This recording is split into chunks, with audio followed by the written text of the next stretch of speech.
안녕하십니까? 저는 오현기 목사입니다. 영광스럽게 이 자리에 저를 불러주셔서 너무 감사를 드리고, 특별히 한국에 온 최초의 개신교 선교사 독일인 칼 귀칠라프를 여러분들에게 소개해드리게 돼서 참 기쁩니다.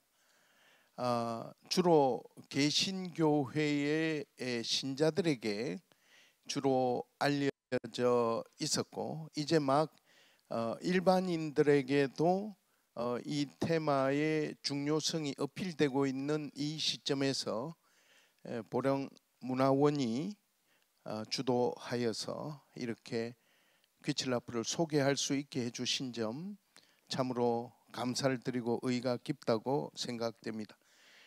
저에게 주어진 제목이 칼 귀칠라프 연구 뒷이야기라는 제목으로 이것을 허락해 주셨고, 그런데 뒷이야기라는 것은 앞 이야기가 있기 마련인데, 될 수 있으면 너무 학술적으로 너무 딱딱하게 재미없이 진행하면 지루하지 않겠습니까? 그래서 칼 귀칠라프 뒷이야기로 아마 이야기를 제목을 정해 주신 것 같아서, 어쨌든 정해진 시간 내에 제가 최선을 다해서 오늘 주어진 이 테마 과업을 한번 수행해 보도록 하겠습니다.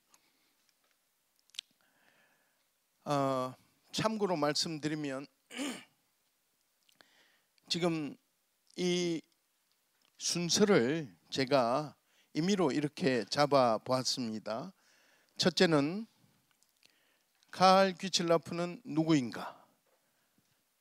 여러분 잘 알고 계시겠지만 그렇게 잡고, 두 번째는 칼 귀칠라프 연구의 계기가 무엇인가? 우리 문화원에서 저에게 요청하신 사항이기도 합니다.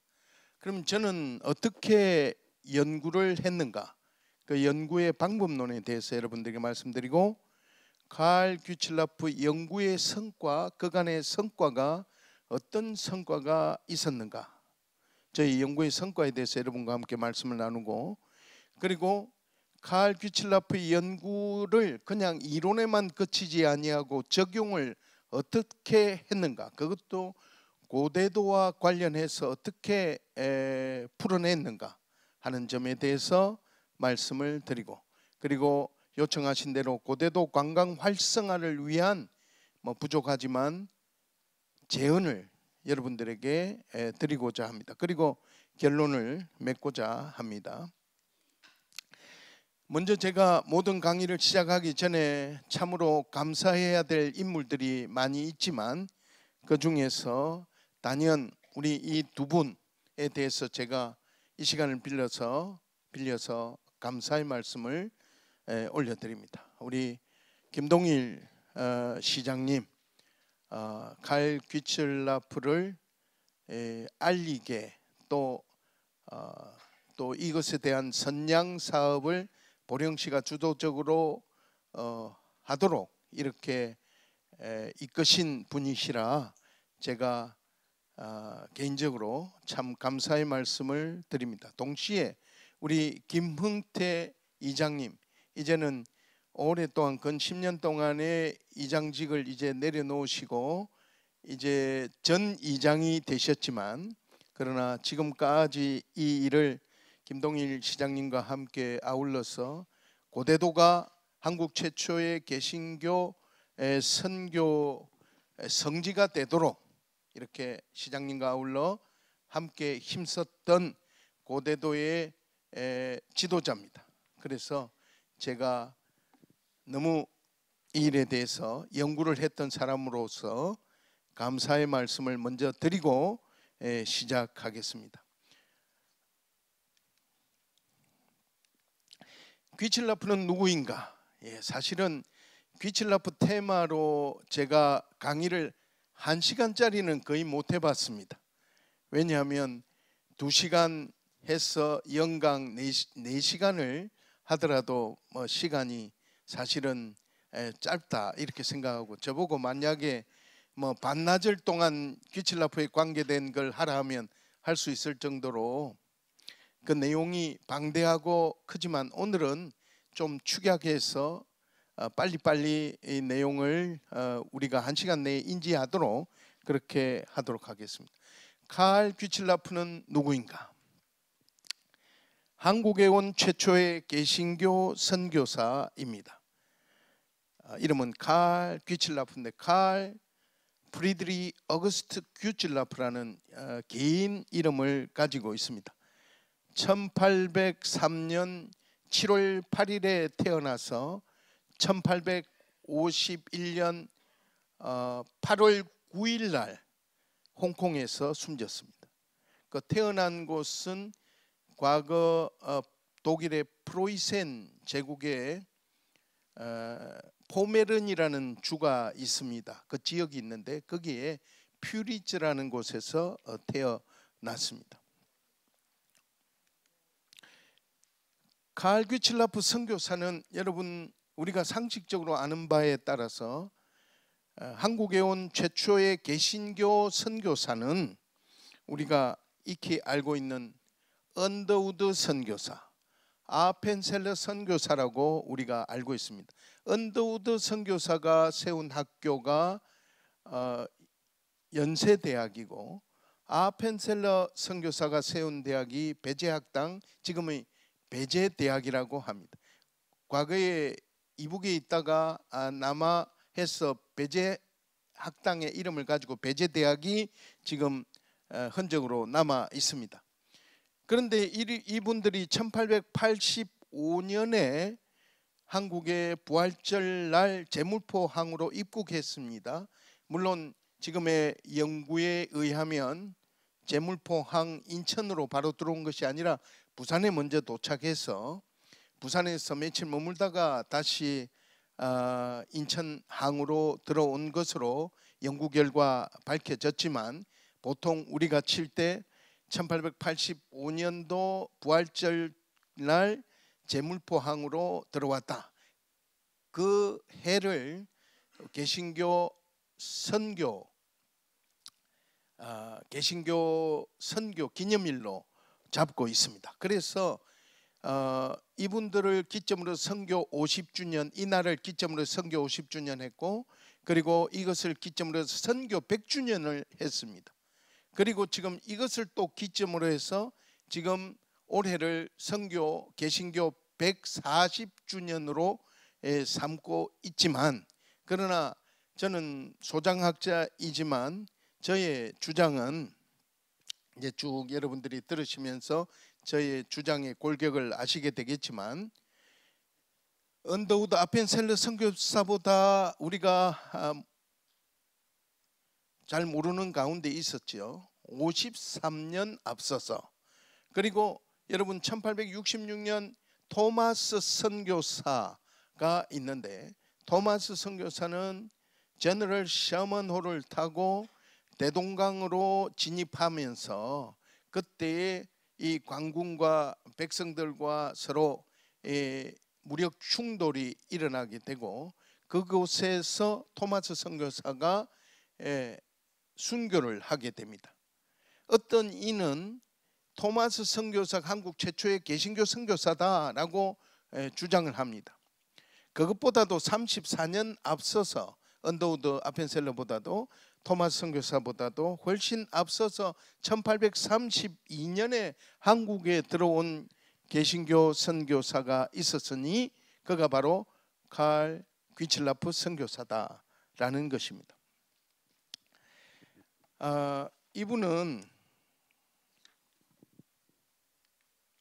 이분은 타이틀이 이런 타이틀을 가지고 있습니다. 중국인을 위한 사도, 그리고 선교사의 제왕, 근대 중국의 으뜸 사도, 그리고 또 재미있는 것은 태국에 온 공식적인 개신교 최초의 선교사입니다.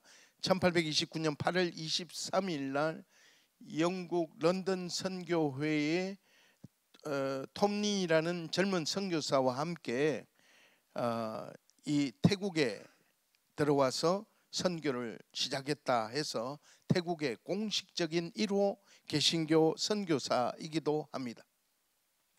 아까 제가 홍콩에서 숨졌다고 했죠. 1851년에 숨졌다고 말씀드렸는데 그것을 기념해서 지금 상하이에, 중국 상하이의 이 등대가 이름이 귀칠라프 등대입니다.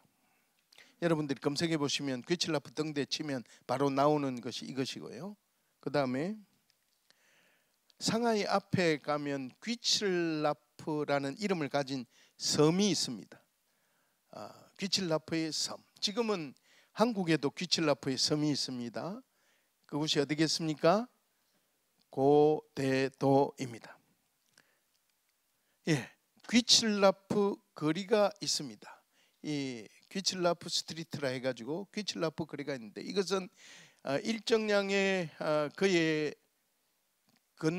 근대사의 중국 근대사의 기여를 기억하기 위함입니다. 홍콩에 있는 귀칠라프 무덤입니다.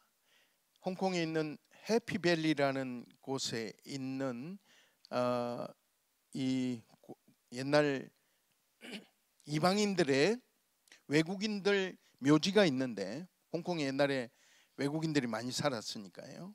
그런데 거기 가보면 개신교 묘역이 있고 가톨릭 교인들의 묘역이 있고 이슬람 교도의 묘역이 있습니다. 큰 봉우리가 3개 있는데 그 곳에 개신교 묘역에 진입해서 바로 옆에 지금 요 색깔 보이시죠? 여기는 뭐냐면 채플입니다. 예배실입니다.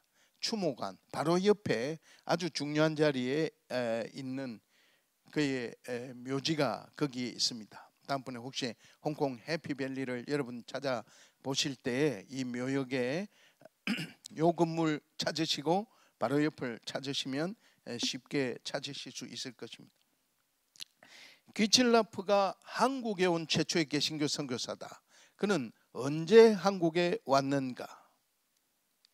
네, 귀칠라프는 혹시 여러분들 중에 기독교인이 있으시면은 잘 아시는 바울 사도 바울이 1, 2, 3차 세계 여행을 선교 여행을 했다라는 것을 여러분들 잘 아실 것입니다. 그를 중국인의 사도라고 부르는데 이 사도라는 직함이 여기에도 어울리는 것 같습니다. 1차 선교 여행은 중국 연안을 따라서 중국의 돛담배 정크선을 타고 친구와 함께 선교 여행을 한 것이 첫 번째예요.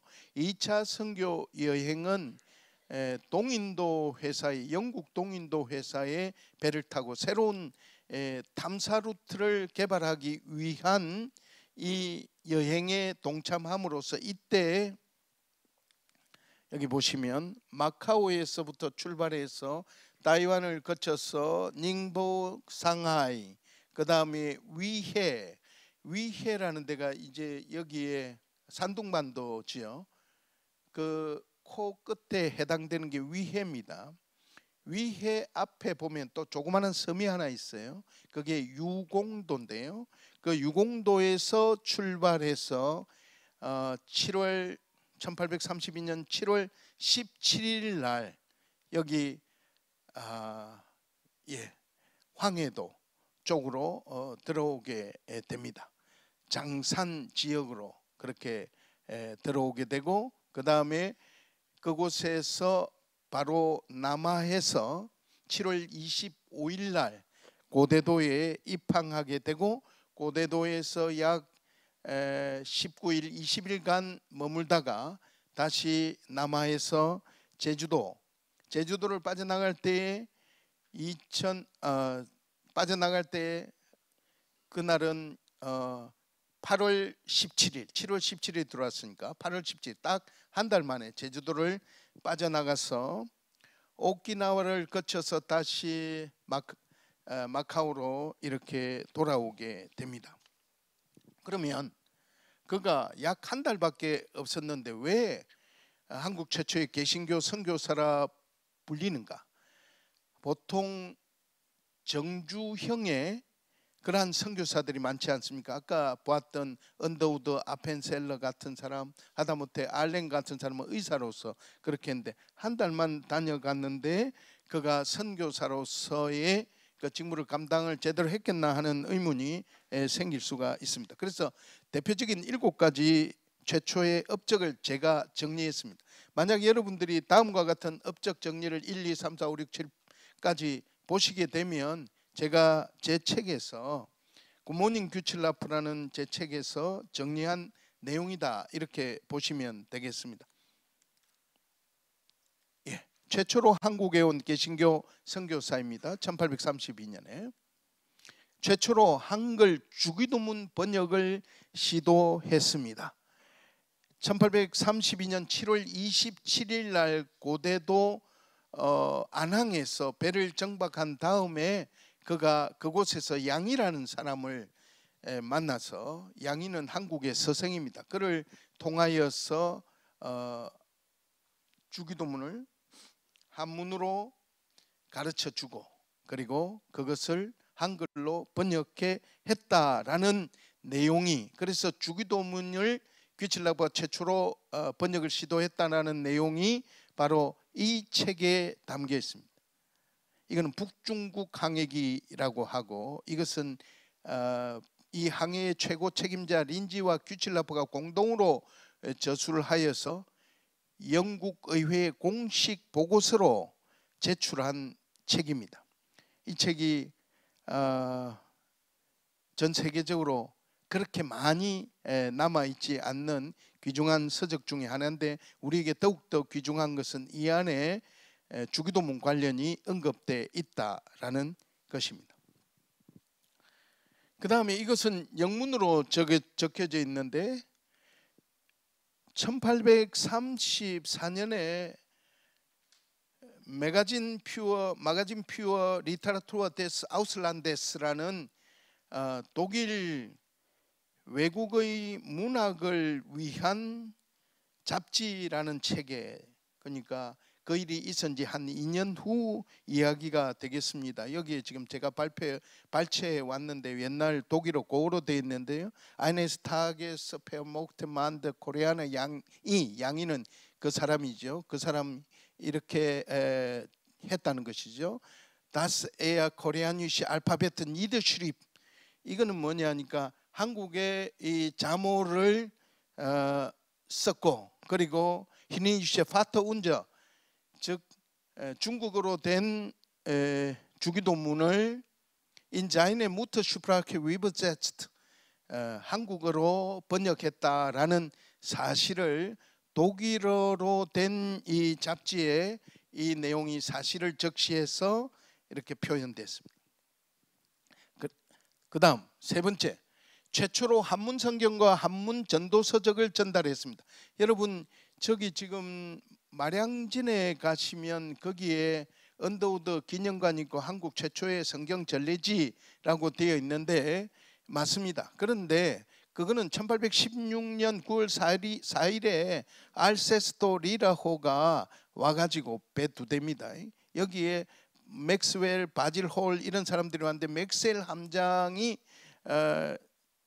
거기에 첨사인데 조대복이인데 그가 KJV 성경, 킹 제임스 버전의 성경으로 추측되는 영어 성경을 준 것이 한국에 최초로 전달되었으나, 그러나 그 내용을 보면 우리가 읽을 수 있는 것이 아니었습니다. 그런데 공식적으로 우리가 파악하는 바 최초로 한문 성경 그리고 한문 전도 서적의 전달은 규칠라프를 통해서 1832년에 이루어졌습니다. 그러면 어떤 성경을 전달했나? 그건 이제 곧 제가 여러분들에게 말씀을 드릴 것인데 이름은 하나 알아놓으시기 바랍니다. 신천성서라는 것을 전달했다라는 것입니다. 네 번째, 최초로 한글의 우수성을 세계에 체계적으로 소개한 사람입니다. 여러분 요즘 K-팝이라든지 K-컬처에서 한국 문화에 대해서 사람들이 많이 좋아하고 하는데 한류의 최초의 전도사였다라고 하면 과언이 아닙니다. 특별히 한글을 세계에 중국어와 다른 것이 있다라는 것을 소개하는 데 있어서 그냥 말하는 것이 아니라 여기 지금 보시다시피 논문을 적어 가지고요. 리마크 온 코리안 랭귀지 해서 차이니즈 레포지토리라는 잡지 1832년 8월 달에 돌아갔는데 11월 달에 여기 한번 보십시오. 보이십니까? 기억력은 디어리얼 미연 비업 해가지고 체계적인 논문을 써서 세계에서 한글이 있구나, 중국말과 다르구나 하는 것을 알게 해준 논문을 최초로 써서 한글을 세계에 알린 사람이고, 그 다음에 이거 한번 보십시오.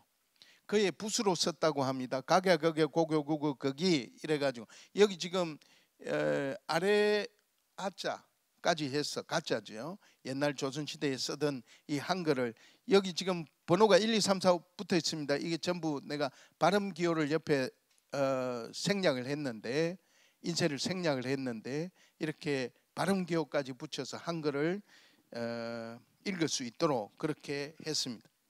그 다음에 독일어 잡지에 다스 아우슬란트라는 외국이라는 잡지 넘버 310 뮌헨에서 발간된 1834년 이것도 11월 6일에 발간된 요 내용의 한글에 대한 이 압축적인 내용이 독일어로 영미권 외에도 독일어로도 독일권에도 소개되어 있습니다.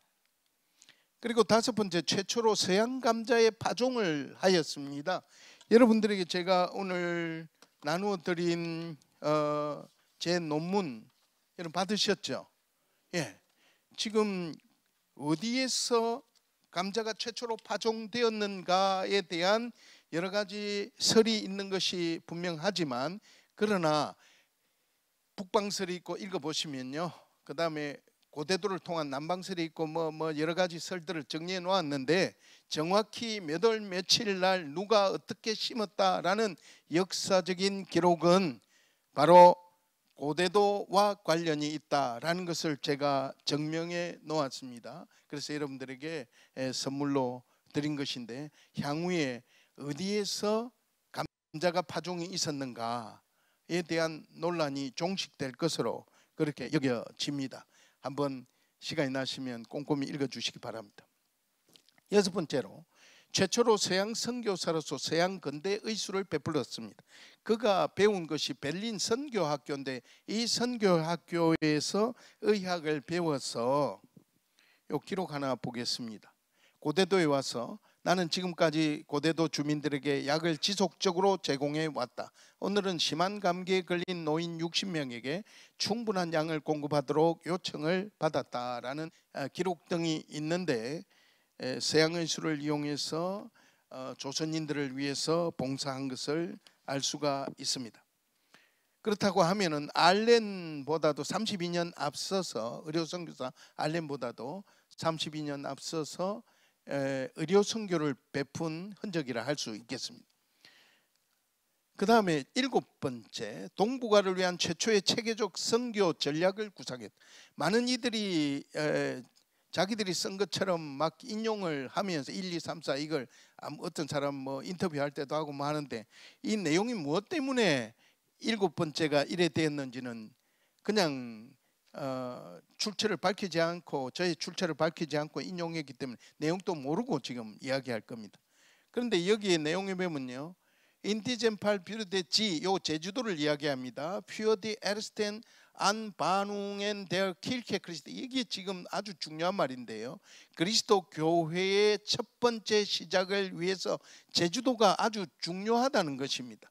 제주도가 어디 안에서 복음을 이렇게 그리스도 교회의 시작이 시작되는가, 여기 지금 사람들이 많는 그 다음에 이 땅의 영역에서라는 말인데, 여기는 앞에 문장에 지칭하는 일본, 조선, 만주, 타타르 그리고 중국, 조선이 포함되어 있습니다.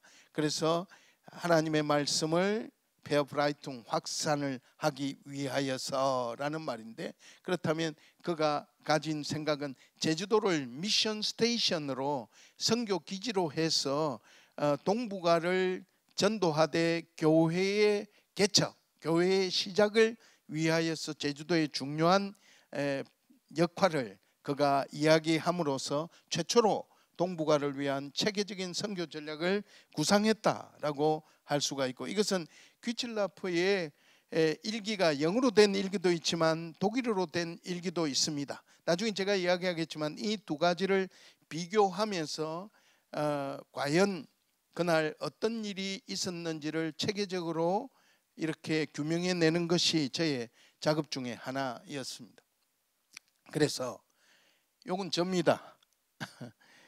실루엣이 저거예요. 이건 칼 귀칠라프의 실루엣입니다. 역사 마주보기. 저의 이 학문적인 이 방법은 지금 역사를 마주하여서 사실대로, 지금 이제 귀칠라프가 뜨기 시작하니까 이 여러 가지 가설이 난무합니다. 그 중에 바르지 못한 내용들도 많이 있습니다. 그래서 역사를 마주해서 진실에 입각하고 사실에 입각하고 바른 사료에 입각해서 그 역사적인 실체와 진실을 찾고 그 사실을 바탕으로 역사의 진정한 해석과 의미를 찾는 것이 남겨진 우리들의 숙제다라고 생각됩니다. 그것을 통해서 역사를 바로 세워야 된다. 1832년이 한국 개신교 선교의 원년이지, 그보다 53년 뒤에 언더우드와 아펜셀러, 그 사람들은 다 따지고 보면 귀칠라프의 영향으로 한국에 오신 분들이라고 해도 과언이 아닙니다. 다음 세대, 아니 다음 세대의 사람들입니다. 그래서 역사를 바로 세워야 되겠다라고 생각합니다. 제 이야기가 이것입니다. 한국 최초의 개신교 선교사라는 타이틀을 돌려줘야 됩니다. 지금 한국 개신교회에서는 언더우드 아펜셀러를 주장하면서 이분을 비공식 선교사다라고 묶어놨어요. 그 저의 학문의 작업은 쉬웠습니다. 왜냐하면 이 비공식이라는 괄호를 떼버리면 되는 것이니까요. 그럼 무슨 말이냐니까, 이 사람이 선교사로 온 것이 아니라 선의로 왔고 배의 의사, 통역관으로 왔을 뿐이지 선교와 전도를 하지 아니했다라고 주장하는 것이 설득력을 입어서 그 사람을 지금 비공식이다라고 묶어 놓은 것이잖아요. 그렇다면 저는 이분은 어떤 입장에서 선교를 했는가, 그리고 또 선교사로서 얼마나 준비를 했는가, 여기 와서 직접 선교를 했는가, 그리고 또 돌아가서 이 선교지를 향해서 어떤 노력을 했는가, 이 삼박자 다 구비하고 있다고 한다면 이분을 한국 최초의 개신교 선교사가 아니다라고 이야기하는 것이 더 부자연스럽다라는 주장을 저는 하는 것입니다. 그리고 그가 선교사라고 한다면, 그리고 그가 한 행동이 선교적 행위였다면 한국 개신교 선교 원년이 새롭게 논의되기를 희망하는 것입니다. 그래서 개신교 선교 140주년이 아니고 올해 193주년이다 하고 말할 수가, 자신 있게 말할 수가 있는 것입니다. 귀칠라프 연구의 계기를 많은 사람들이 궁금해 하시더라고요. 저는 독일에서 학위를 했습니다. 그래서 박사과정 공부를 베를린 훔볼트 대학에서 했습니다. 옛날에 이름은 베를린 대학입니다. 지금은 베를린 훔볼트라고 명명하지만 베를린 대학입니다. 베를린 대학에서 제가 수학할 때, 우리 한국에서는 또 한문으로 백림대학이라고 이야기합니다. 이 대학의 유명한 분은 총장을 지낸 프리드리히 헤겔, 변증법 헤겔이 여기에 총장이었고, 여러분 혹시 들어보셨던 슐라이언마흐라는 분도 철학자이자 신학자인 분이 목사였습니다. 그분이 이 학교의 교수였고, 그 다음에 쇼펜하우어, 요새 행복론으로 유명하죠. 여기에 교수였고, 또 근대에 와서는 아인슈타인이 여기서 교수직을 수행했습니다. 어쨌든 독일의 대학 중에 근대 모든 대학의 어머니라고 불리는 대학이었습니다. 그런데 여기서 공부하다가 어느 순간에 이제 제가 2004년도에 제 박사 학위를 마무리하려고 하던 때에 우연히 발견했습니다. 그게 무슨 말이냐니까 마지막 박사학위 이 과정이 너무 어려워서 너무 힘들었을 때 스포츠로 이 스트레스를 풀어볼까? 아니면은 무슨 다른 화합으로 풀어볼까? 뭐 이렇게 여러 가지 생각을 하다가 공부는 가벼운 공부로 풀어야 되겠다. 술은 술로 풀어야 된다 이런 것처럼 가벼운 공부로 풀어야 되겠다 생각하고 찾던 중에 이 테마를 우연히 발견하게 된 것입니다. 뭐냐 하니까 귀칠라프가 이 베를린 대학을 다녔더라고요. 귀칠라프가 베를린에 살았다는 건 알았지만 공부했다는 건 알았지만 내가 다닌 대학에서 공부했다는 건 처음 알았습니다. 비록 짧게 그가 한 학기도 채 공부하지 못하고 네덜란드 선교의 선교사로 공부를 하러 떠나게 되었지만 어쨌든 그 사실을 알고 1823년에 이 훔볼트 대학에서 베를린 대학에서 그가 수학했다는 것을 알았습니다. 그래서 학교 도서관을 뒤졌습니다. 그러자 지금 공개되어 있는 영어뿐만 아니라 독일어 일기라든지 그의 손편지라든지 또 그와 관련된 기사 자료들이 독일어권의 자료들이 쏟아져 나왔습니다. 그래서 그걸 전부 다 살 수 있는 건 사고 그 다음에 정리할 수 있는 건 정리를 복사를 해서 가지고 있는데 아마 제 평생을 다 해도 아마 어렵지 않을까 그렇게 생각이 듭니다. 그것을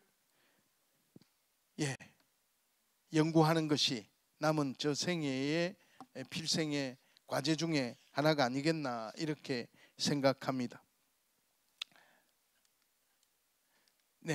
그래서 연구를 어떤 방법으로 하느냐 연구 방법론을 말씀드립니다.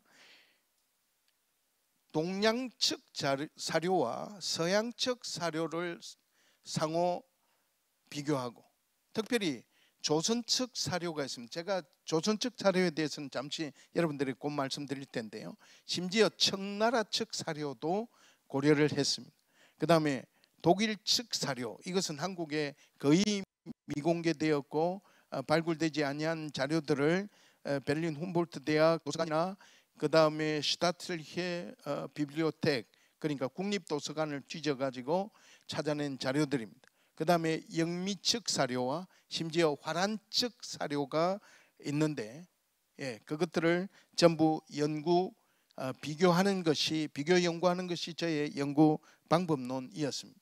그래서 그것을 통해서 아무도 관심을 기울여 주지 않는 이 한국에서의 활동과 선교 사항에 대해서 제가 플라스틱하게 연구해서 규명하는 것이 저의 연구 과제였습니다. 연구의 성과를 말씀드리겠습니다. 자화자찬처럼 들리지만 그러나 있는 사실을 근거해서 여러분들에게 그간의 성과를 보고하도록 하겠습니다.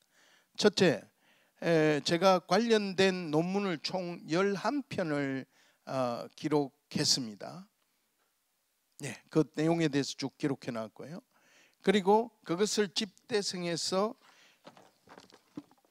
여기 지금 굿모닝 귀칠라프라는 책이 2014년도에 발간되었고 한 해에 한 2, 3만 권이 한국에 출판되는데 그 중에서 대한민국 학술원에서 가장 학술적이다라고 그렇게 생각해서 인문학 도서 70몇 권 정도를 뽑으면 73권인가를 그 안에서 뽑는데 거기에 선정이 되어서 우리 한국의 최고의 학술 기관 아닙니까? 대한민국 학술원에서 도서로 뽑혀서 전국의 대학과 국공립 도서관에 전부 다 국가가 사서 기증되었던 작품입니다. 이것은 귀칠라프의 일대기에 관한 내용을 연구한 내용입니다. 여기에 웬만한 귀칠라프에 대한 내용은 다 담겼다라고 저는 자부합니다. 그 다음에 귀칠라프 고대도는 바로 이 책인데요. 지금 이제 2세까지 나왔습니다. 2판까지 나왔는데요. 여러분들이 만약에 관심이 있어 구입하시면 제 2판을 구입하시기를 바랍니다. 좀 더 보충되어 있고 1판보다는 좀 더 진전된 내용이 들어가 있는데, 이거는 지금 현재 고대도가 아니고 다른 도서다라고 주장하는 그 주장을 일소하기 위해서 정확히 고대도임을 밝히는 여러 가지 학설들을 여기에 담아서, 저 개인적으로는 영구의 고대도가 한국 개신교 최초의 선교 성지다라는 것을 확립하는데 결정적인, 물론 앞에 책도 그렇지만 기여하는데, 그것을 공고히 하는데 아주 중요한 책이다라고 개인적으로 자찬해 봅니다. 이때까지 연구한 내용 중에 보면 귀칠라프가 탐구한 로드 에머스토 호의 규모를 규명하는 데 있어서 507톤, 500톤급이다라는 것을 밝힌 것을 기쁘게 생각합니다. 왜냐하면 이것이 상선이고 이것이 500톤급이다라고 하는 내용이 정립이 안 돼 있어 가지고요. 첫째, 상선이 아니라 군함이다. 그리고 1000톤급이다 라고 하는 책이 버젓이 나와 있습니다. 그래서 저는 개인적으로 저너럴 셔머노처럼 말이죠, 대동강에 들어오면서 대포를 쏘면서 무력시를 하면서 개신교 최초 선교사가 왔다고 하면 얼마나 역사적인 오점이겠습니까? 그래서 그것이 마음이 아팠습니다. 이것은 사실을 바로잡아야 된다. 그래서 이것은 찾아보니 그 당시에 여러 가지 길이와 높이와 넓이와 배의 너비와 그 다음에 돛대가 3개 있었거든. 3개의 길이와 해가지고 그 당시에 세금을 먹이기 위해서 만들어진 영국 그 왕실에 이 세금을 매기기 위해서 배의 톤수를 정하는 수식을 발견했어요. 그래서 그 남아있는 높이, 넓이, 너비 이런 그 수치를 대입해서 500톤급이다라는 것을 발견했습니다. 1000톤급, 500톤급, 300톤급 등등의 설이 나와 있는데, 그것을 조선 자료와 서로 병행해서 봤을 때 이렇게 발견했다 이 말입니다. 그리고 그 안에 탄 성선자들의 구성을, 이름을 가지고 분류를 할 때 영국인, 독일인, 그 다음에 포르투갈인 또는 스페인인, 그 다음에 힌두이스탄, 인도인, 그리고 인도인, 이런 아프리카 사람, 니그로라는 것이 나오거든요.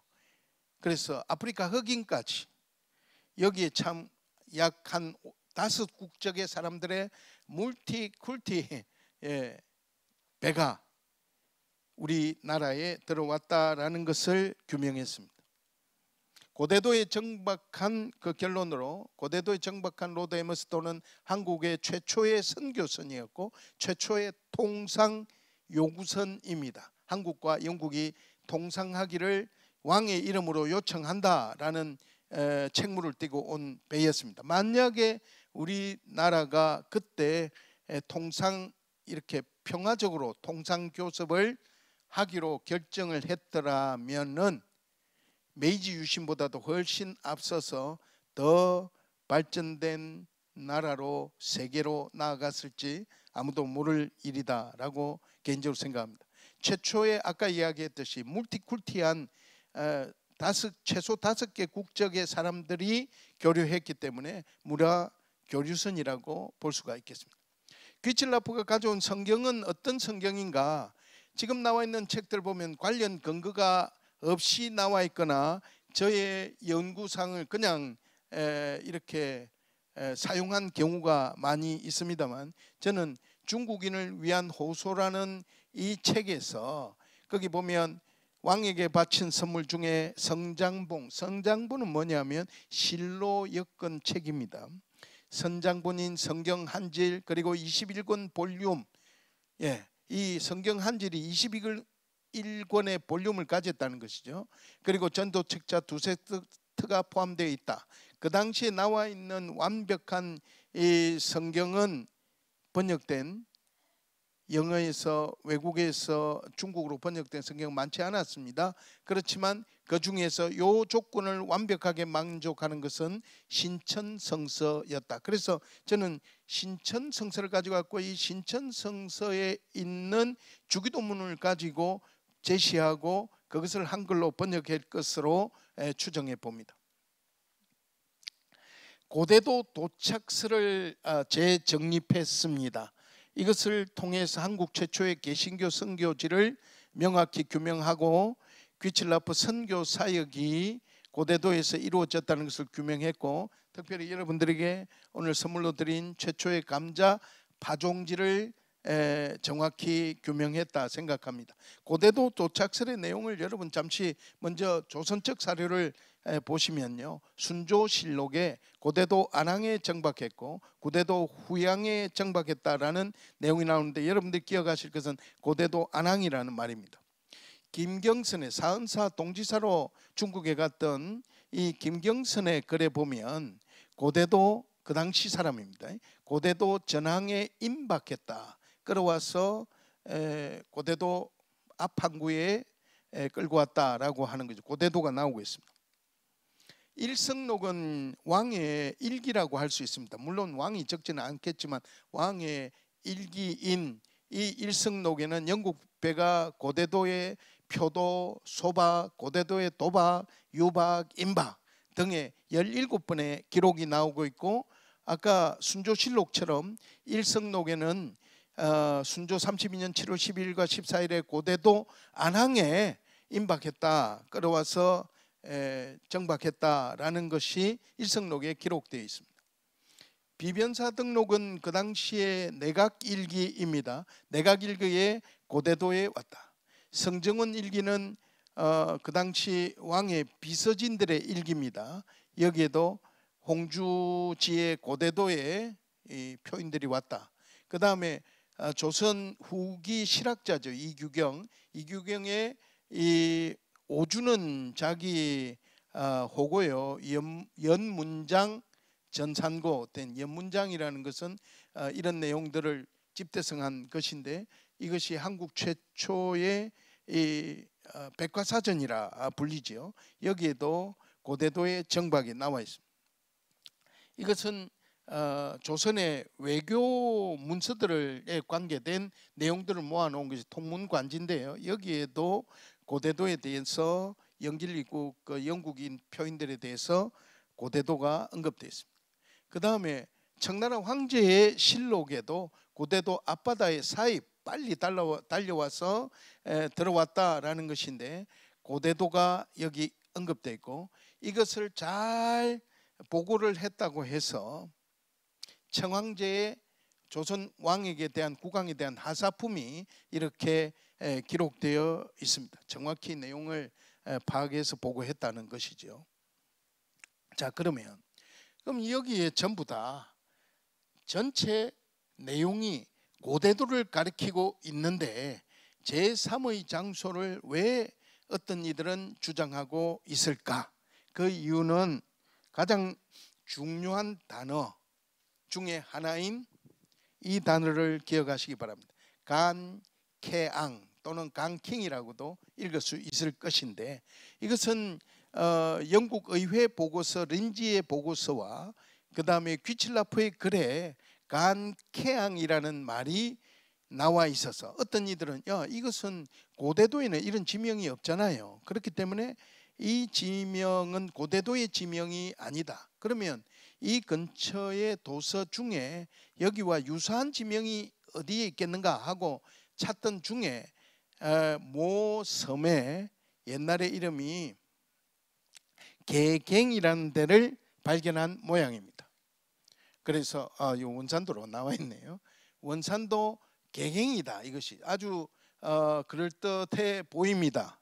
개갱. 그러면 고대도 안항이라 했는데 그러면 왜 개갱인가? 네, 여기에 대한 논쟁이 불붙게 되었고, 제가 이것을 규명하기 전까지 여러분 다 찾아보시기 바랍니다. 어느 학자도 참 유감스럽게도 개경이 뭔지, 어떤 사람은 그게 강경 아닌가, 강경은 충청도 내륙에 있는 포구 아닙니까? 거기에 그런 500톤급 배가 될 수가 없을 테고, 강경은 더더 내륙은 더더욱 아닙니다. 섬이라 했고 만이라 했기 때문에. 자, 그래서 여기에 대한 연구를 진행했습니다. 제가 스모킹건을 세 가지를 이야기할 것입니다. 첫째, 로버트 모리스는 중국의 최초의 개신교 선교사입니다. 이 로버트 모리슨이 지은 책 중에, 업적 중에 영어 중국어 사전이 1819년, 1822년 등의 사전이 있는데 거기에 한자어 영문 표기가 있습니다. 거기 보면, 자, 가는 뭡니까? 안자입니다. 안자로 표현한다.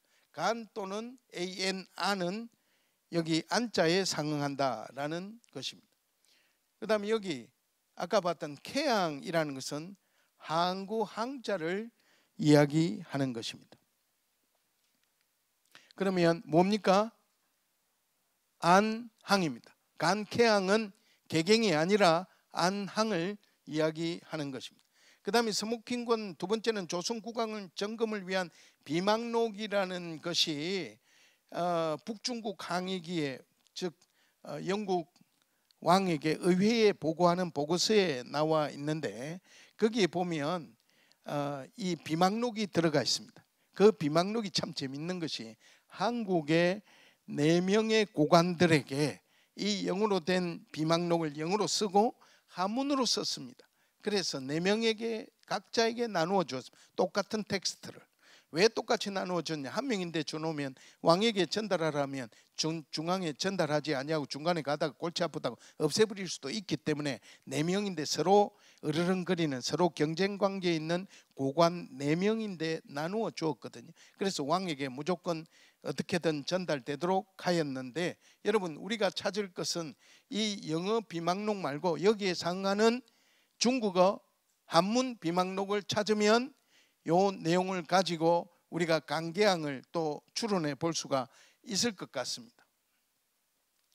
네, 여기 보면 이 영어 비망록입니다. 여기에 보면 영국 사람들이 장산에 왔고, 그리고 여기에서 we met with none but the common people, 이게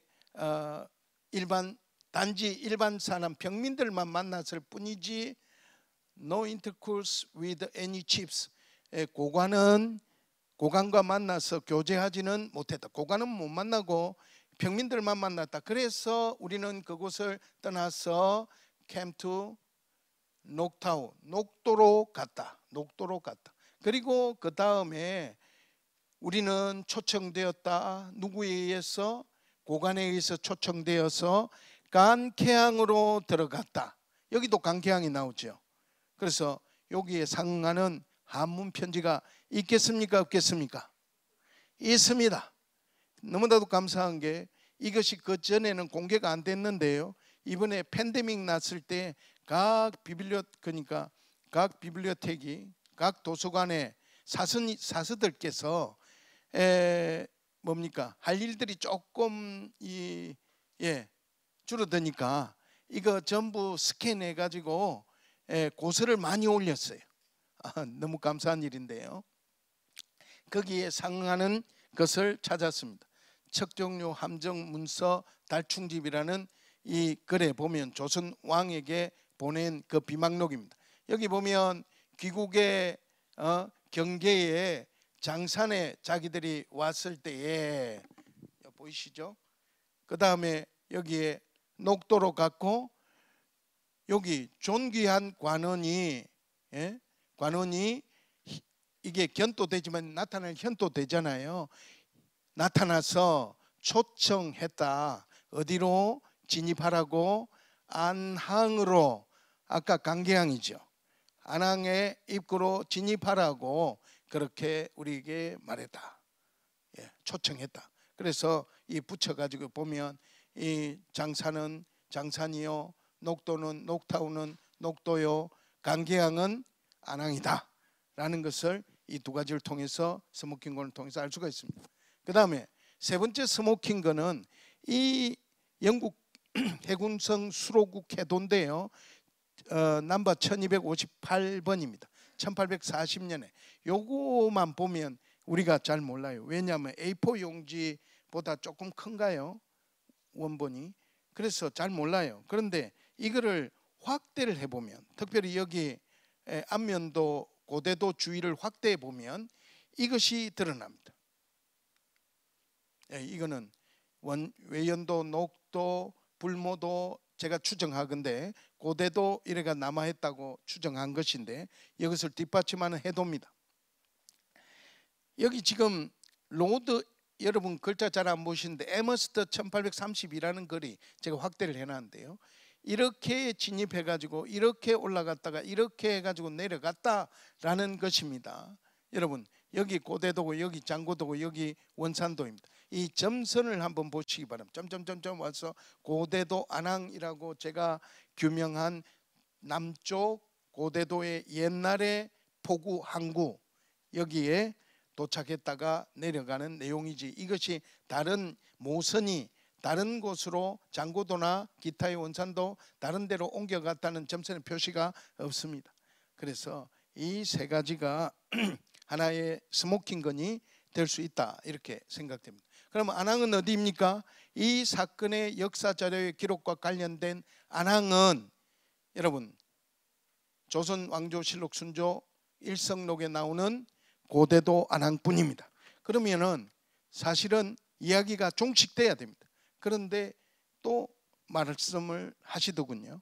안항은 안전한 항구인데 부산도 안항이요 군산도 안항 아닙니까? 라고 이야기하는데 그건 그런 식으로 이야기를 하면 안 되죠. 왜냐하면 이것은 역사적인 맥락이고 역사적 기록이 있습니다. 안항이라는 것은 여기와 관련된 안항은 고대도 안항밖에 없습니다. 장고도 안항, 원산도 안항이란 말이 전혀 없습니다. 그리고 더 재밌는 것은 요즘 너무 감사한 게 고전 문학 번역원인가 고전 번역원이 있지 않습니까? 그 사이트에 들어가시면 우리 조선 시대의 웬만한 문서들은 거기 다 올라져 있습니다. 이거 연구하는 학자들이 그냥 다 데이터베이스화 해놨습니다. 웬만한 글은 다 올라 있습니다. 번역을 해놓았든지 원문과 함께 번역을 해놓았든지 아니면은 저 원문만 올려놓았든지 다 있습니다. 거기서 여러분들이 안항을 한번 쳐보시기 바랍니다. 조선시대에 있었던 모든 자료들을 망라한 사이트입니다. 그 안항에 쳐보시면 깜짝 놀랄 것이 부산도 부산 안항 할 수도 있고 그 다음에 군산도 안항 할 수도 있는데 유일하게 여러분 찾으시면 한글로 치시든지 한문으로 치시면 상관없습니다. 고대도 안항밖에 없습니다. 그것을 보나 또 역사적인 이 기록의 연관성과 관련성을 보나 고대도 안항뿐이다. 그러면 이 안항은 고대도 안항이다라는 것을 알 수 있습니다. 고대도와 귀칠라프의 연구를 어떻게 적용했는가? 강연 및 세미나로 저는 함께 했습니다.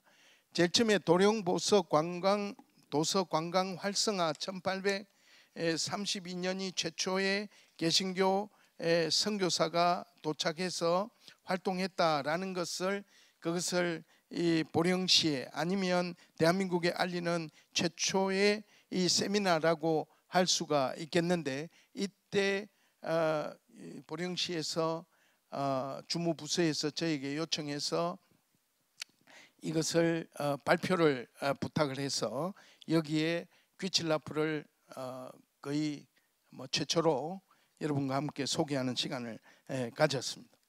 그 다음 해에 보령도서 관광 활성화 세미나가 2013년도에 있었는데 그때 제가 아까 보신 그림이죠. 제가 발표를 하면서 외국의 학자들을 초청하는 일에 섭외와 전체 코디를 맡아서 했습니다. 그런데 그렇게 하고 나니까 2년 하고 나니까 보령시에서 이제는 민간이 해야 되겠다. 보령시가 주도가 되고 하는 것보다 보령시에서 지원할 테니 민간의 세미나로 열었으면 좋겠다 해가지고 고대도에서 이제 귀칠라프 선교 182주년 기념 학술 심포지움, 그 다음에 기념 음악회 등의 힐링 투어 등의 프로그램을 개발해가지고 고대도에서 가을 귀칠라프의 날 제1회를 가졌습니다. 그것이 지금 작년까지 11회, 고대도에서 11번 해마다 7월 달에 했고 이제 12회가 열리게 되겠죠. 네, 거기에서는 이 귀칠라프 발표를 제가 했었고, 이거는 외국에 나가서 루터 개신교 시발자인 마틴 루터 종교개혁 500주년 기념에 제가 초청받아가서 독일 학자들과 목사님들에게 귀칠라프를 소개하는 일을 가졌습니다. 전시회를 열었는데 2007년도 9월 10일부터 11일까지 제가 심호하던 베를린 소망교회에서 교육관에서 귀칠라프 전시전을, 조선에 온 최초의 개신교 선교사 귀칠라프 전시전을 열었습니다. 그때의 장면입니다. 그리고 한국에 귀국해서 2013년 제가 백석대학 교수로 있을 때 보령의 믿음전을 이 건물을 완공하고 2013년입니다. 그때 특별 전시전을 여기 박물관에서 할 때 저의 자료를 제공하여서, 요게 지금 제가 제공한 자료이기도 하고요. 귀칠라프 전시전을 열었습니다. 성황리에 잘 마치게 되었습니다. 2022년에는 보령의 섬이라는 전시전이 있었는데, 그때도 금방 보여드린 자료를 포함해서 여기에 제공해서 여러분들이 함께 귀칠라프에 대해서 알 수 있도록 했습니다. 그리고 2024년 4월 30일 날 개관한 해양문화체험관, 다른 말로 귀칠라프 기념관, 고대도에선 여기에 관련해서 이 안에 있는 모든 내용들, 요 판넬에 있는 내용들은 전부 여러분들 중에 이제 4월 달에 고대도 방문하시기로 지금 예정이 되어 있다고 하는데, 요 내용들을 전부 집대성해서 제가 직접 내용을 만들었습니다. 그래서 지금 전시되어 있습니다. 거기에 조그만한 연구의 결과로 기여를 했습니다. 지금 고대도의 귀칠라프 기념관 외에도 우리 고대도 선교센터가 있는데요. 거기에 보면 귀칠라프 손글씨 전시전을 포함해서 귀칠라프 관련된 전시가 상술로 이루어지고 있으니 여러분들이 아마 가시면 보시게 될 것입니다. 심볼과 기념물은, 여러분 혹시 고대도 심볼을 이걸 보셨습니까? 이건 요 글자는 제가 만든 것인데요. 가에도라는 것이 이제 고대도를 영어로 적으면 이렇게 GODADO입니다. 제가 지금 아까 소개한 김흥태 이장님 이전에 어느 이장님이 계셨는데, 그 이장님께 제가 찾아가서, 그때가 2009년도로 생각되는데, 영구차 고대도를 방문했을 때 그분이 하신 말씀이, 여기 왜 오셨냐고, 여기는 지금 신이 버린 섬입니다 하시는 거예요. 이거는 잊을 수가 없어요. 신이 버린 섬입니다. 왜 신이 버렸어요 하니까, 젊은이들이 다 빠져나가고 낙도가 돼서 이제 늙은이들만 남았고, 그 다음에 중국의 이 어선들이 쌍끌이를 해서 어족 자원이 부족하고 문화 이 시설이 부족하고, 그래서 여기는 신이 버린 섬이다. 관광 자원이 부족하고 해서 신이 버린 섬이다. 그래서 집에 와서 제가 잠을 이룰 수가 없었어요. 왜냐하면 여러분 한번 생각해 보세요. 하나님이 사랑해서 처음에 복음을 전한 곳인데, 1832년 개신교 최초의 선교 성지인데, 그곳에 사는 분들이 이렇게 패배의식에 사로잡혀 있어야 되겠습니까?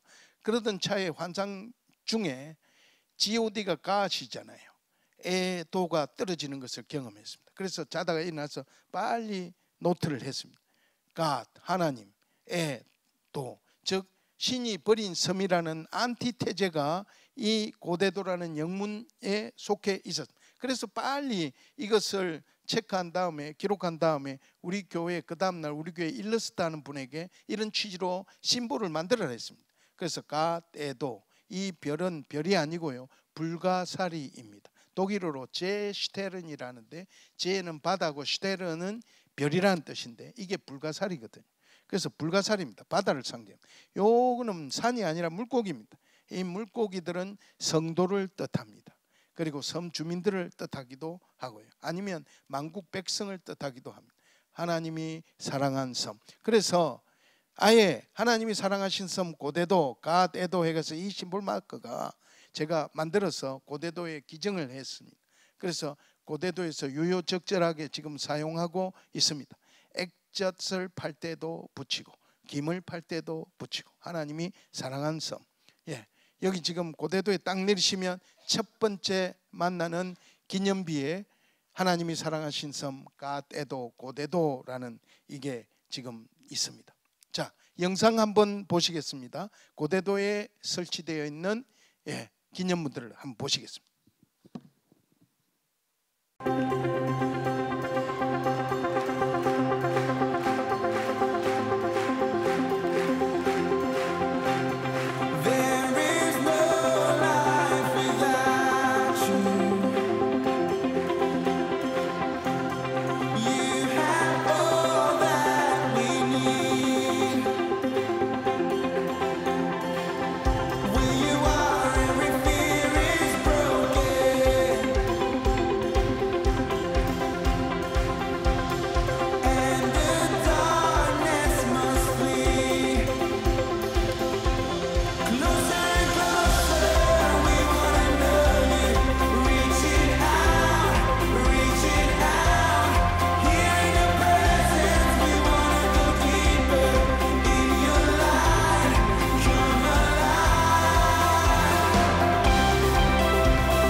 아까 제가 베를린 보헤미아 베들레헴 교회를 이야기했는데 네 됐습니다. 요거 들어가겠습니다.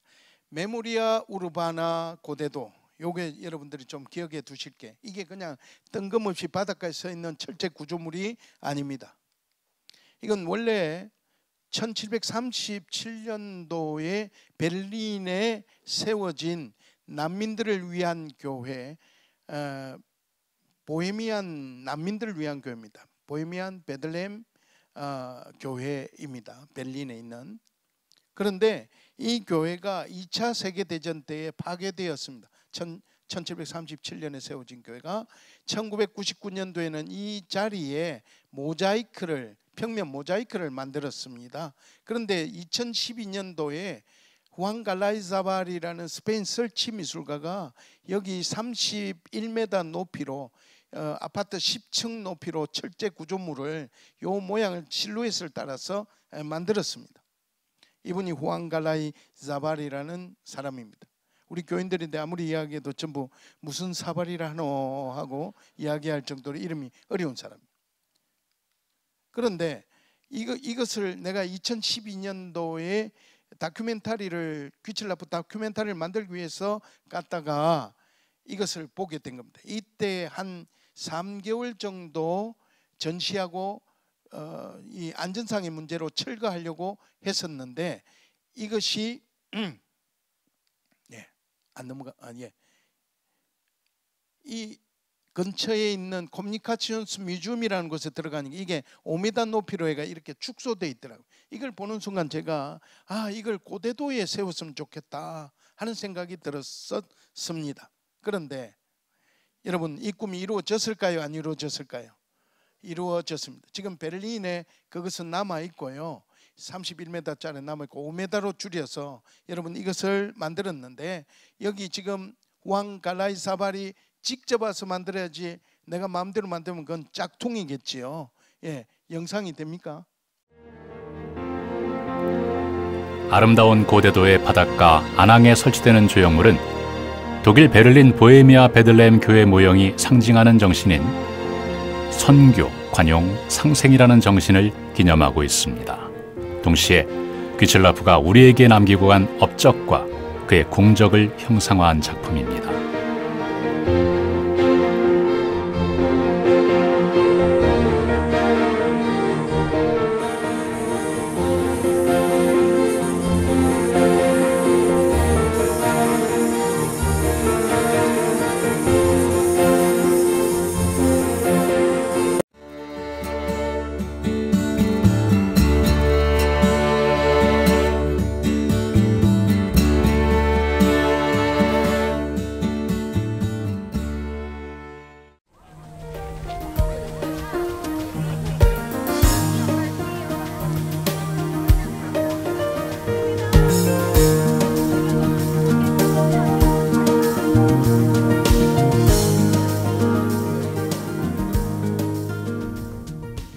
그래서 우리 시장님 참석하고 왕갈라이사발과 아울러서 이분이 여기 와서 직접 5m로 만들었습니다. 마드리드에서, 스페인 마드리드에서 만들어서 이 항공 우편으로 우리에게 보내고, 예, 그래서 항공 화물로 보냈죠.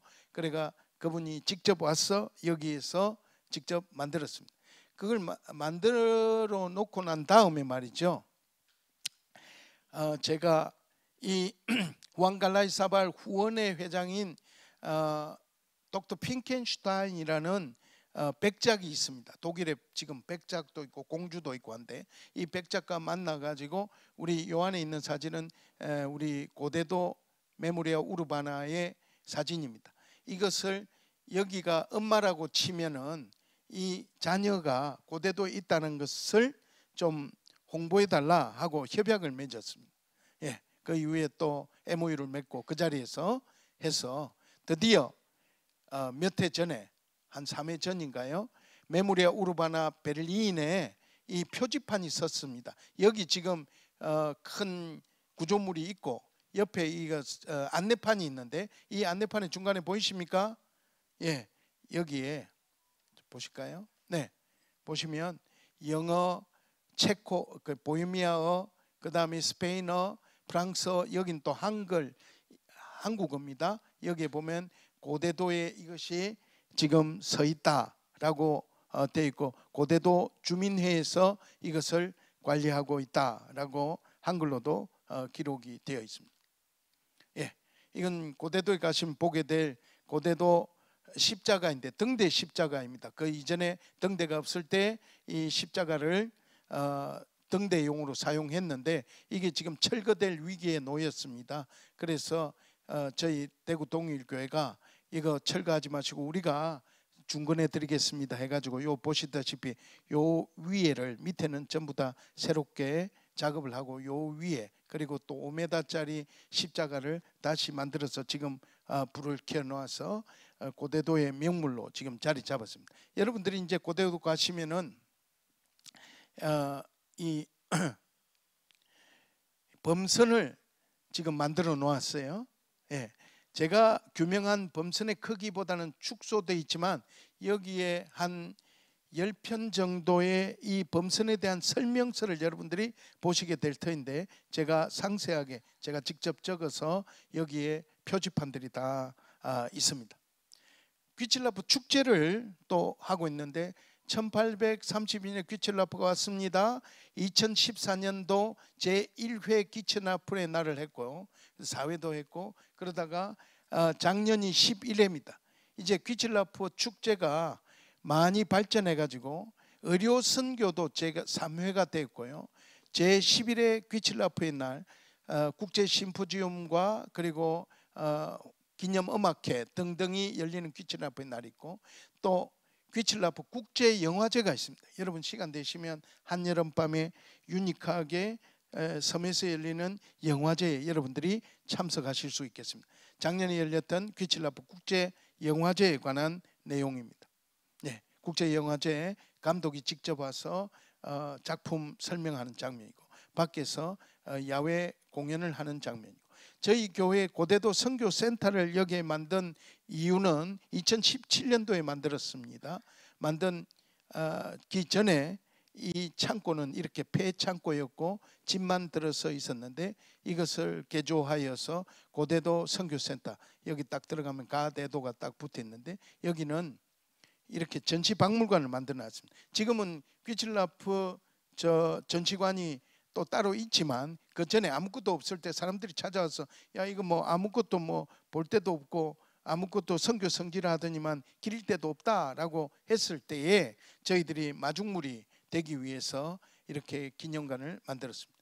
동일교회 고대도 선교센터의 개소 목적에 보면 기념 박물관을 통한 선교 역사 교육의 장, 고대도 선교 유적지 탐방의 활성화. 지금 우리 고대도 선교센터 우리 목사님도 나와 계시지만, 우리 교회 부목사님이신데요, 나와 계시지만 작년에 우리 고대도 선교센터를 통해서 투어하신 사람의 숫자가 1000명이 넘습니다. 이제 점점 많은 이들이 지금 방문하고 있습니다. 자, 마지막으로 고대도 관광 활성화를 위한 제언을 드리겠습니다. 이 섬의 관광은 다른 섬의 관광과는 형격이 품격이 달라야 된다라고 저는 생각합니다. 역사 관광이요, 문화 관광이요, 성지 순례 관광이다라고 하는 것입니다. 하드웨어, 고대도 귀칠라프 등대를 만들었으면 좋겠다. 그 다음에 한글과 주기도문을 최초로 번역하고 한글을 세계 최초로 알린 사람답게 저는 줄여서 한주관이라 해가지고 이렇게 기둥마다 말이죠, 주기도문을 세 개, 여기는 한국어, 중국어, 일본어, 영어, 독일어, 화란어 이런 식으로 해서 한글과 주기도문을 보급한 우리 귀칠라프를 기념하는 한 주간을 만들었으면 좋겠다. 그 다음에 주기도문을 테마화한 예가 있습니다. 이거는 스페인에 있는 것이고요. 하나는 예루살렘의 주기도문 조형물들이 쫙 이렇게 있는 주기도문 교회라는 것이 있습니다. 이렇게.